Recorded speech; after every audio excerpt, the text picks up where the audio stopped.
Welcome back, everybody. Thank you guys for tuning in. Hope you guys are having good luck with all your gardening and all your projects. Without further ado, let's get to today's project. I've been cooped up too long. Because I can walk around kind of normal now that my ankle's mostly healed. Swelling's almost gone, or is gone. Alright, so back in the hole. Digging holes with Todd. Alright, so here's our first sump tank.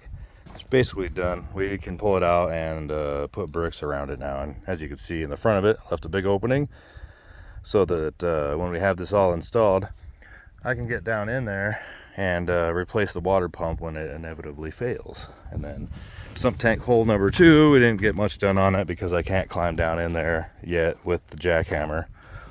I don't trust my ankle just yet, but we do have a pretty good size head start here, so it won't take much time to get this wheeled out with the jackhammer once my foot's pretty much all the way healed. So this one will look like that one, and it'll be surrounded by bricks. And then we got some new things we're going to add to the garden, so not just the 14 grow beds for the aquaponics. We're also going to do 8 low pressure aeroponic towers as well, since I have some experience from like 10 years ago building some advanced high pressure aeroponics. We're going to try that with some low pressure stuff and see what happens. And if it doesn't work out, we could still do the high pressure stuff. We'll just have to, that will involve a lot of filtration. So we're going to try to do this with a low tech solution, you know, a low pressure aeroponic system. And yeah, let's take a ride up the hill and I'll show you what else I've been working on. Coming? Better get in. Come on.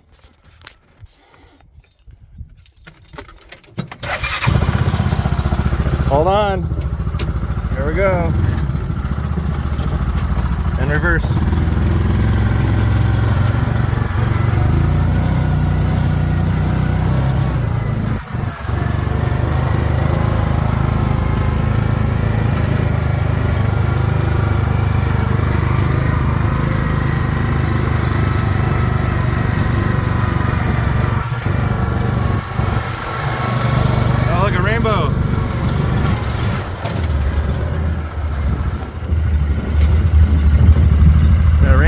There.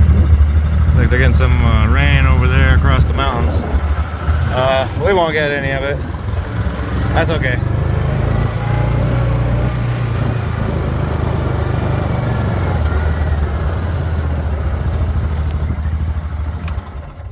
All right.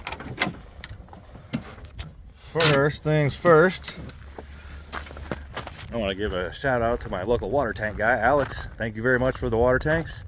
If you guys need water tanks, I'll leave my email down below and you can contact me there. I don't want to leave his name out here in public because he doesn't need a bunch of phone calls from people that may or may not want water tanks.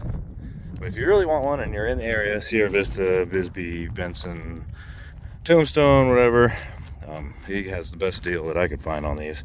So we've got 4 of these 320 gallon IBC totes now. These are way better than the ones that Home Depot and Lowe's has, and the price is a lot nicer. I'm not going to tell you what I paid for them because you might have given me a deal. Wait, is this video sponsored? Sponsored by Alex, the water tank guy?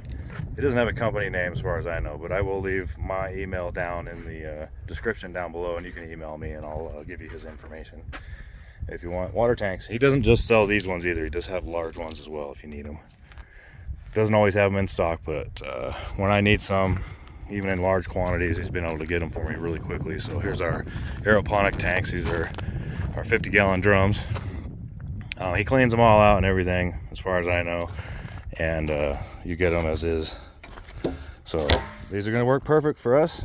And oh yeah, the other project I was talking about, get out of the sun so you don't have to look at my shade. So one of my neighbors that moved, Gene, he had a bunch of these refractory bricks on his property, and he said I could have them after I helped him fix his solar stuff. Now, there's not enough to build the entire object, which we're trying to build, but here's a mock-up. We just threw it up together on the ground.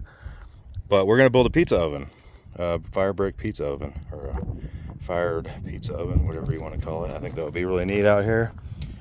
So we're probably going to put like a 4 foot by 4 foot concrete pad and then build the whole structure out of bricks. I have a pallet of bricks over there about a mile away on a pallet somewhere that I got for free as well. And I think that would be a cool project. So we're going to build a fireplace underneath a pizza oven. There's the name. I don't know if they make these anymore. I tried looking online and it didn't seem like there's anyone around here that sold them. These things are they're probably very, very old, and they probably don't make these anymore. So what I think we're going to wind up doing is just using this for the front because it looks cool, and then the rest of it going towards the rear end of it will be bricks, regular red bricks. And I'm slowly gathering all the supplies for the greenhouse too, so we now have all the material for the 14 grow beds, minus the pond liners and the plumbing, but we have all the lumber for that I've been slowly gathering. And then we've got father-in-law's graciously donated us the use of his concrete forms, so when we go to build the footer around the bottom of the pit for the greenhouse, we'll have some material to do that with. So these are going to work out great. Thank you, Russell. And then these are the connectors for the greenhouse panels. They'll go in between each panel. They have a lip in there. I'm not going to open them up because I don't want them to fly out all over the place.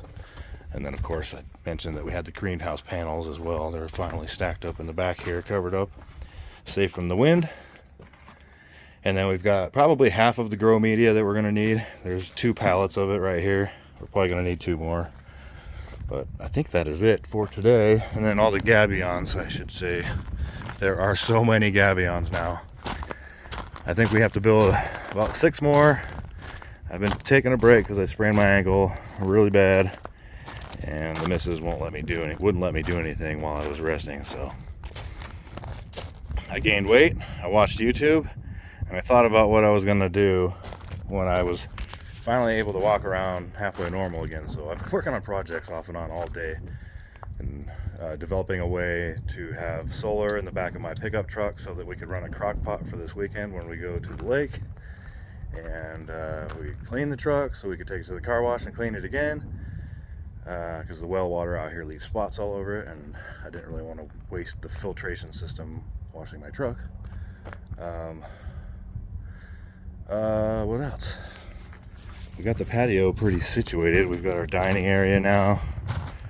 Got our washer and dryer, so we can have company over now finally. And it's not awkward because there's nowhere to sit, so we have plenty of places to sit under the patio and hang out. This is probably my #1 place to hang out right now, is in the patio. It turned out all right. The bricks are wavy and wobbly, but I don't mind that. I didn't know what I was doing when I built it. Same with this structure. I still don't know what I'm doing. So we're gonna end the video there. Thank you guys for tuning in. If you have any questions or comments, pop those in down below. Give us a thumbs up, and keep building. And as always, try to be good to each other. Some of us aren't here for very long. A little bit of kindness will go a long way. So God bless you all, and peace. Look at this beautiful weather, surrounded by storms. Look at that anvil. Anvil to the north, rain to the south. There was a rainbow, but it has disappeared.